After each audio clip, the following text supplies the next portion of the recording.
अशा पद्धतीनं दशरथ महाराजांचा अंत्यविधी झाला।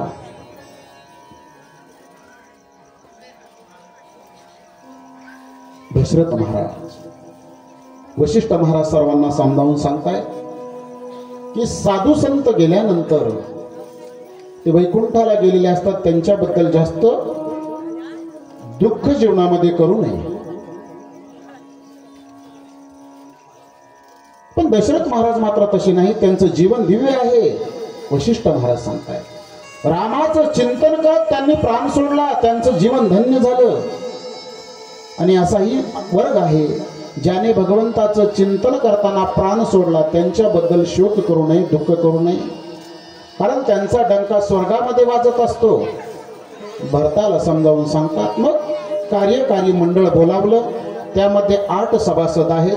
दृष्टी, जयंत, विजय, राष्ट्र, सुराराष्ट्र, त्यानंतर हर्षवर्धन, धर्मपाल, अतुल, सुमंत महाराज, हे जे अष्टप्रधान मंडळ आहे, नियामक मंडळ, यांचा राज्यावरती अधिकार आहे। पुढे कात्यायन, गौतम, मार्कंडेय, वशिष्ठ, सुयज्ञ, वामदेव असे अनेक ऋषी, यांना सगळ्यांना एकत्र केलं। वशिष्ठ महाराज सांगू लागले, महाराज तर गेले, भरत आलेला आहे, राम वनवासाला गेलेले आहे, मग आता राज्याची जबाबदारी कोणाला तरी सांभाळावी लागेल। मग आता भरताला गादीवरती बसवलं पाहिजे, वचनांचं पालन करावं लागेल।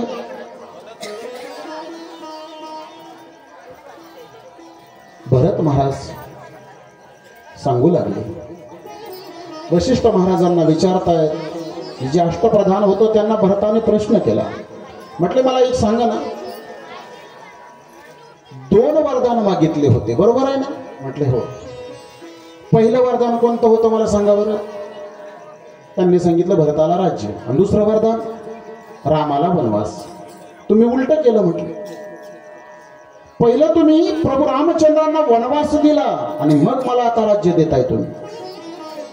खरं तर पहिलं रामाला राज्य द्यायला, मला राज्य द्यायला पाहिजे होतं, आणि नंतर प्रभू रामचंद्रांना तुम्ही वनवासाला पाठवायला पाहिजे होतं, तुम्ही मात्र उलट केलं। आणि म्हणून स्वर्गात माझे वडील आहेत आणि ते काय म्हणत असतील, कारण वडिलांनी जसे वरदान दिलं त्या पद्धतीने तुम्ही केलं नाही। अगोदर ग्रहांची दशा, मग शरीराला पीडा असते, त्याला विंचू चावावा आणि त्यात त्याने दारू प्राशन केलेले असावी, असं माझं झालंय म्हटले भरत महाराज। ही अवस्था माझी झाली आता। मागील कर्मानुसार ग्रह पीडा आहे, रामाचा वनवास, शरीराची पीडा आणि वडिलांचा मृत्यू, एवढ्या यातना मला त्या विंचवाच्या दंशाप्रमाणे होत आहेत, आणि त्यात राजसत्ता भोगायला मिळणे म्हणजे दारू प्राशन केल्यासारखं मला होईल। म्हणून मला ही राजगादी नको। रामाच्या वनवासाला मीच कारणीभूत आहे, कारण माझा जन्म झाला नसता तर माझ्या म्हणजे या कैकेयीनं वर मागितले नसते, रामाला वनवास झाला नसता।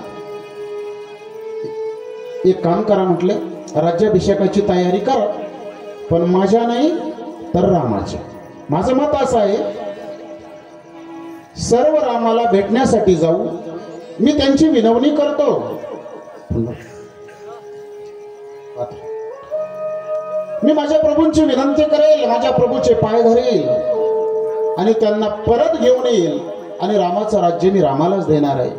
मी या राज्याचा अधिकारी नाही, माझा तो अधिकार नाही। सर्वांना ते पटलं, बरोबर आहे भरत म्हणतो ते, आपण सगळे जाऊ म्हटले प्रभूंना आणण्यासाठी। आणि म्हणून आता जाण्याची तयारी होऊ लागली। भरताने जात असताना चतुरंग सेना बरोबर घेतलेली आहे। चतुरंग सेना म्हणजे त्यामध्ये घोडे असतात, रथ असतात, डोली असते आणि पायदळ चालणारे सैनिक, त्याला चतुरंग सेना असं म्हटलं जातं। अवधवासी काही निघाले, या 3ही माता कौसल्या, सुमित्रा आणि कैकेयी त्याही निघाल्या। त्यांच्याबरोबर गुरु वशिष्ठ महाराज आहेत आणि सर्वांना घेऊन आता भरत महाराज अयोध्येवरनं जाणार आहेत चित्रकूट पर्वताच्या प्रभू रामचंद्र, माता सीता आणि लक्ष्मण भैया चित्रकूट पर्वतावरती आहेत. सुंदर अशी कुटिया आहे, बसलेले आहे. कुटियाच्या समोर बसलेले आहेत. माझ्या शब्दांकडे लक्ष द्यायचा, बसा. सुंदर अशी कुटिया आहे. चित्रकूट पर्वत आहे. मंदाकिनी नदी वाहते. सुंदर पक्ष्यांचा सुंदर किलबिलाट आहे. आणि अशा रम्य वातावरणामध्ये प्रभू रामचंद्र, लक्ष्मण भैया, सीता मैया आहेत. आणि इकडे मात्र चला मधून रस्ता करा. आणि इकडे अयोध्येत ना राजा को बना रे अपनी हळूया हो भरत चला रे अपनी राजा को मना भरत चला रे अपनी राजा को मना भरत चला रे अपने राजा को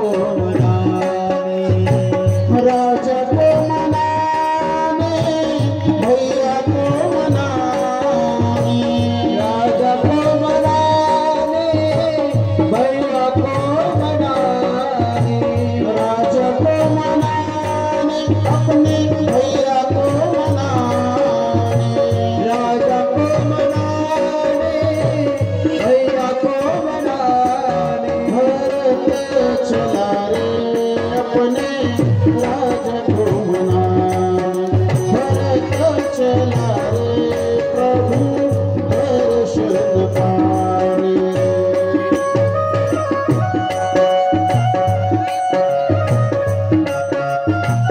प्रवास बराच दूरचा आहे, तुम्हाला वेळ लागेल ना.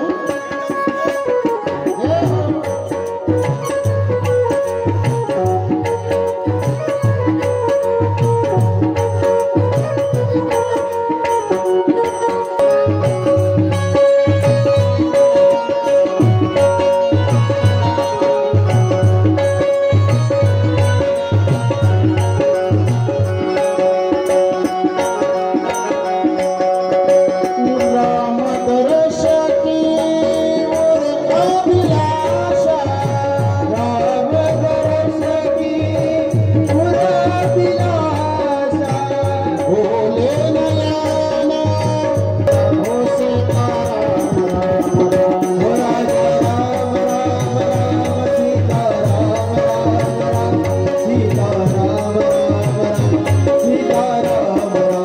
हो रामचंद्र भगवान की जय.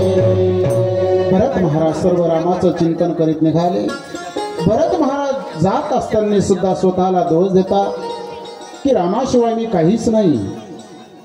आणि 8 व्यक्तीसाठी येत असेल, निष्कंटक त्याला राज्य करायचं असेल म्हणून लक्ष्मणानं हातामध्ये शस्त्र घेतलं. प्रभूंनी पाहिलं, लक्ष्मणा माझा भरत असा नाही, माझा भरत माझ्यावरती कधीही आक्रमण करणार नाही, घाई करू नकोस म्हटले, थांब. आणि पुढे भारद्वाज मुनींच्या आश्रमामध्ये त्याही ठिकाणी भरत महाराज जातात. प्रभू रामचंद्र सांगतात, लक्ष्मणा अशी चूक करू नकोस, माझ्या भरतावर आक्षेप घेऊ नको, माझा भरत तसा नाही. वाट पाहू लागले भरताची. राम भेट होणार आहे. गुरुदेवांना सांगतो सर्व सेना घेऊन या, मी गुहका बरोबर पुढे जातो. भरत वेगाने निघाले. मंदाकिनी वाहते, काही चालणार नाही तर दंडवत प्रणाम करत जाणार आहे माझ्या प्रभूकडे. म्हणून पर्णकुटीच्या, कारण भरत महाराज पर्णकुटीच्या समोरून जात नाहीत. काय म्हणून माझ्या भावाला मी तोंड दाखवावं म्हणून पर्णकुटीच्या मागणं प्रवेश करताय. माझं हे पापी शरीर प्रभूंच्या चरण रजाने प्रभू उठून उभे राहत आहे. आणि भरताच्या दिशेने धावू लागले. हातातला धनुष्यबाण त्याच ठिकाणी टाकून दिला. माझा भरत मला भेटायला येतो म्हणून प्रभू येतात आणि त्या ठिकाणी भरताला कडकडून मिठी मारतात. एवढा आनंद झाला प्रभू रामचंद्रांनी.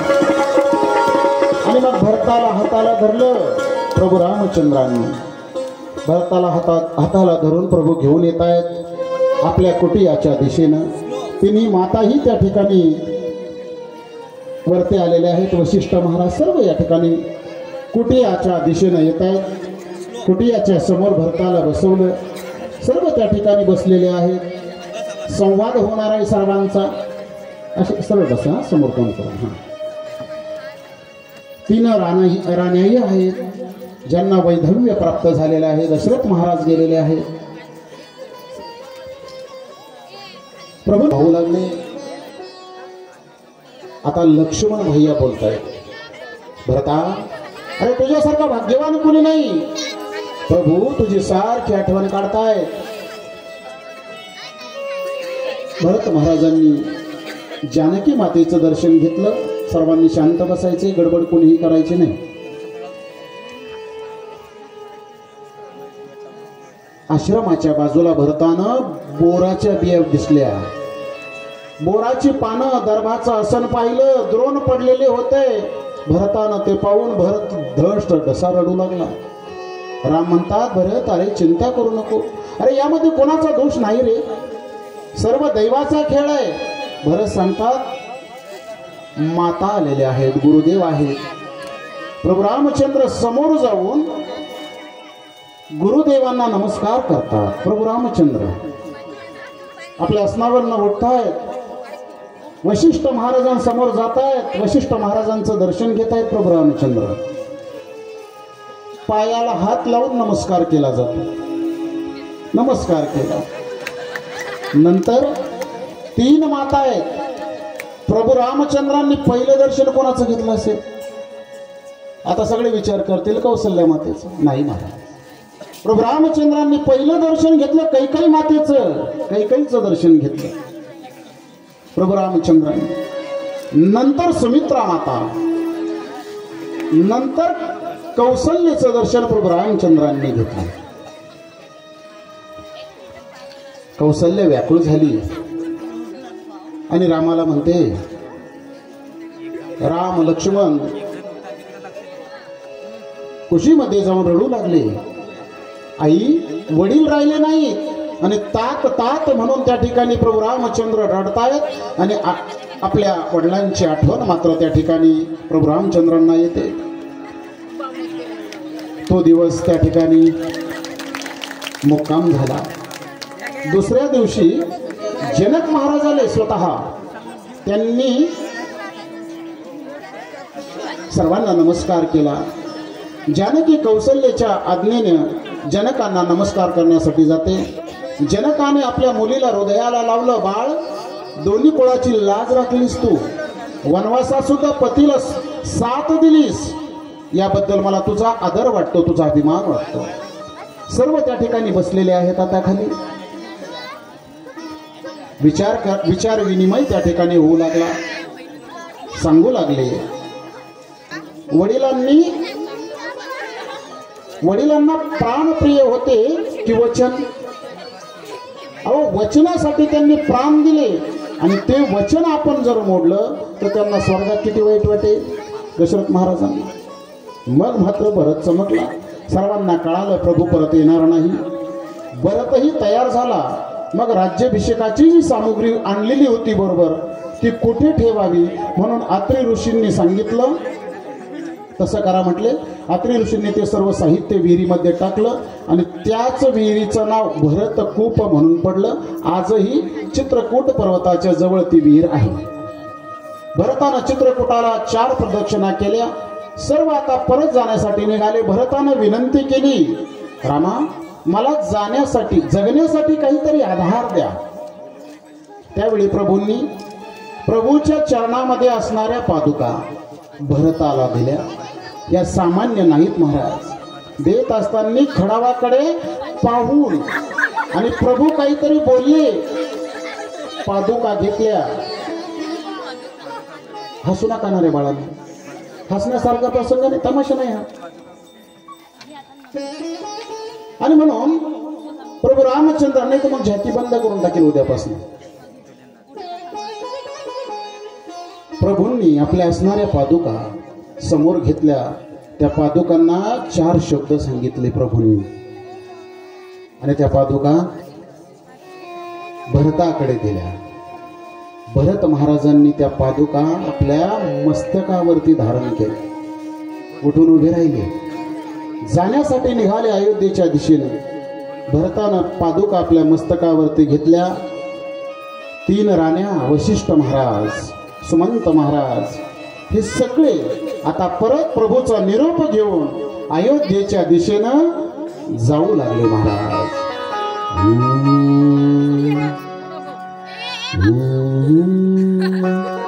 राम भक्तले चला रे राम की निशान, राम भक्तले चला रे राम की निशान, राम भक्तले चला रे राम की निशान.